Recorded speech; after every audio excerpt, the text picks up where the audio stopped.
Berbagai spekulasi meruak usai sejumlah fakta terungkap pada kasus kaburnya 7 tahanan dari Rutan Salemba. Dan untuk membahas kejanggalan pada kasus ini, kita sudah terhubung secara virtual dengan Hamid Awaludin, Menkumham periode 2004-2007.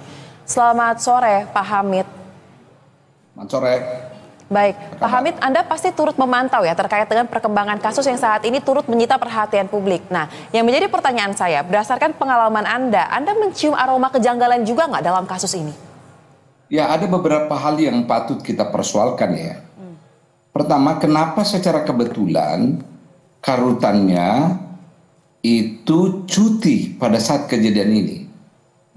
Satu. Yang kedua, bagaimana mungkin ya ada 7 orang, 3 diantaranya sudah berkekuatan tetap hukumannya. Ada 20, 18, dan 17. Digabung dengan tahanan. Di mana rumusnya itu?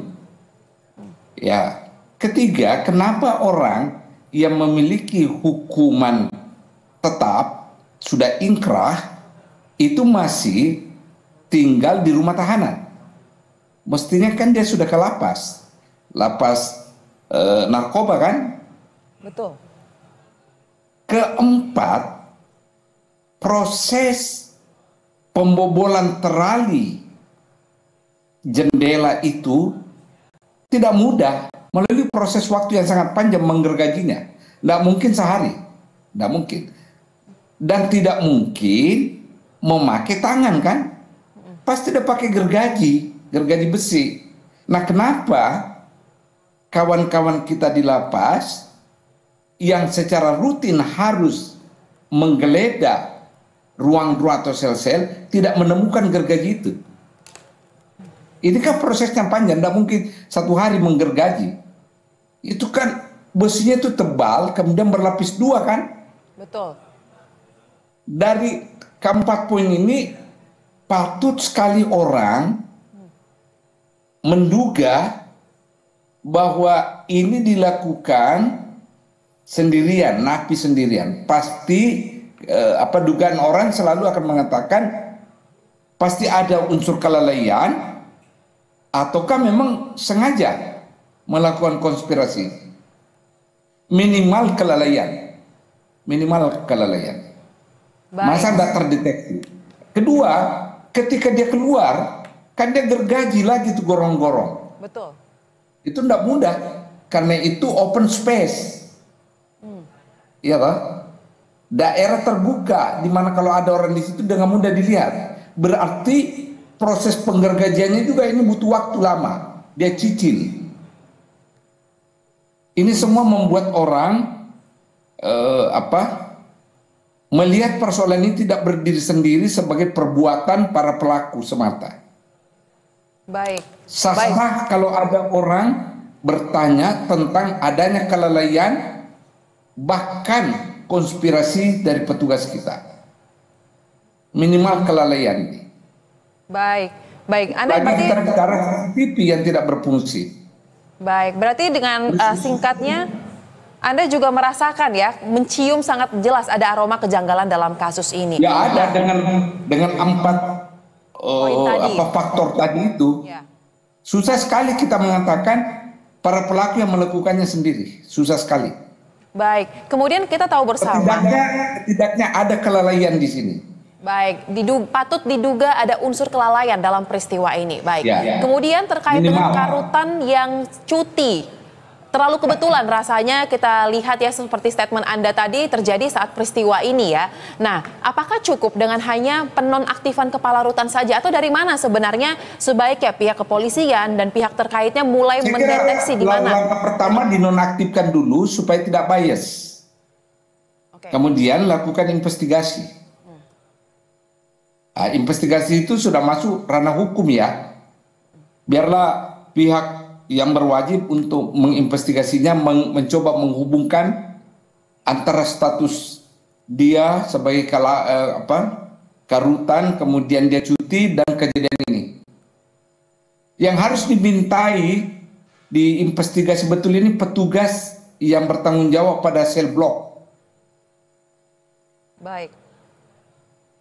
Baik, Ya. Dan kita tahu bersama Pak Hamid bahwa kemarin saat Komisi 13 melakukan sidak mendadak ke Rutan Salemba mengatakan minggu depan akan segera dilakukan rapat kerja lagi di mana akan ada data-data terkait dengan kenapa CCTV mati, siapa petugas yang bertugas untuk di blok tersebut dan berbagai hal lainnya. Nah, yang menjadi pertanyaan saya, kan tindak lanjut dari DPR ini adalah membentuk panja lapas. Nah, apakah dengan peristiwa ini cukup menggambarkan bahwa sebenarnya pengelolaan lapas di tanah air ini rapornya sangat merah? Atau seperti apa tanggapan Anda?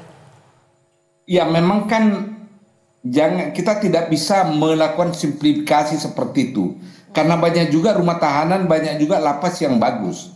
Kebetulan memang lapas kita di sini kan perbandingan 190 napi dijaga oleh satu orang. Pada saat kejadian ini kan ada 2.900 napi. Tahanan plus napi. Yang dijaga hanya oleh 16 orang. Jadi kita tidak bisa mensimplifikasi bahwa seluruh lapas, seluruh rutan mengalami masalah. Baik. Salemba memang termasuk bermasalah. Dan juga yang satu itu seringkali terjadi hal seperti ini. Baik, jadi menurut saran Anda hematnya mending fokus pada kasus ini terlebih dahulu baru kita akan membahas mengenai panja lapas. Fokus baru benahi secara menyeluruh. Fokus dulu karena ini benchmark ini. Baik, kemudian. Tapi saya sangat sesali kenapa 3 orang yang sudah berkekuatan hukum tetap dan hukumannya itu hukuman berat 28, artinya 3 orang ini pengedar ini statusnya ini. Kok bisa disatukan dengan orang yang belum memperoleh hukuman tetap? Baik. Berkekuatan hukum tetap. Baik, Pak Hamid, mungkin untuk bisa memberikan perspektif terkait dengan penempatan tahanan ini, sebenarnya berdasarkan aturan, bagaimana penempatan narapidana dan juga tahanan, apalagi dalam kasus narkoba? Karena kan Anda juga menyoroti kenapa bisa digabung. Mungkin perspektifnya bisa dijelaskan dulu, aturan hukumnya seperti apa sih, Pak? Nah, kan jelas sekali, pada saat seseorang sudah dihukum dan memiliki hukuman berkekuatan tetap, itu harus pindah ke lapas itu. Kok ini dia tinggal di rutan dan digabung dengan orang yang berstatus tahanan. Mestinya itu dipisahkan dari awal. Nah, ada 2 kemungkinan ini. Administrasi tidak beres yang bisa memisahkan antara orang yang berstatus hukuman tetap dan orang yang berstatus tahanan. Itu kemungkinan pertama. Kemungkinan kedua itu bahwa di lapas sudah overpopulated. Tapi kalau alasan overpopulated ini untuk 3 orang, saya kira tidak masuk akal. Tidak masuk akal. Yang selalu saya persoalkan dari awal, kenapa bisa pengedar yang sudah memiliki hukuman tetap itu bisa tinggal di rutan. Kedua, kenapa mereka bisa digabung dengan tahanan? Di situ pangkal persoalannya itu. Baik. Yang membuat orang sempat curiga. Ada apa ini? Baik. Berarti jika memang patut diduga ada keterlibatan orang dalam, ada hengki-pengki, apakah menurut Anda ini hanya kerjaan dari satu oknum atau ada kelompok justru yang bertransaksi sebenarnya dalam bisnis atau dalam kegiatan di rutan? Saya kira nggak satu orang. Saya kira nggak satu orang. Beberapa ini. Kalau memang ada ya hengki-pengki, pasti beberapa. Baik. Piket, ingat ya piket, kemudian orang yang bertanggung jawab kepada sel blok, yang mestinya menggeledah, menyidak ruangan-ruangan, tapi kok tidak dilakukan secara baik. Mungkin hanya formalitas. Masa gergaji besi tidak bisa ditemukan? Baik, berarti patut diduga juga ada hengki-pengki yang melibatkan satu kelompok ya, karena tidak mungkin satu oknum saja.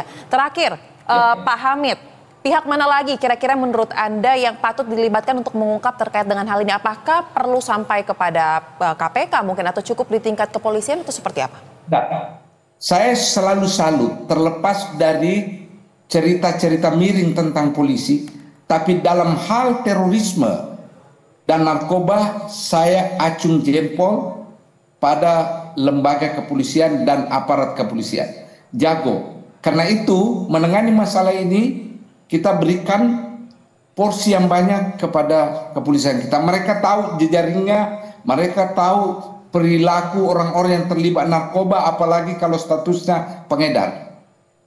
Serahkan ke polisi, jago polisi soal ini, jago. Baik, kita harapkan bersama bahwa pengungkapan kasus ini dapat dilakukan dengan seadil-adilnya, seterang-terangnya ya, Pak Hamid, agar kasus serupa tidak terjadi lagi di kemudian hari. Terima kasih Hamid Awaludin, Menkumham periode 2004-2007 telah berbagi pandangan bersama kami di Berita Satu Sore. Salam sehat. Terima kasih.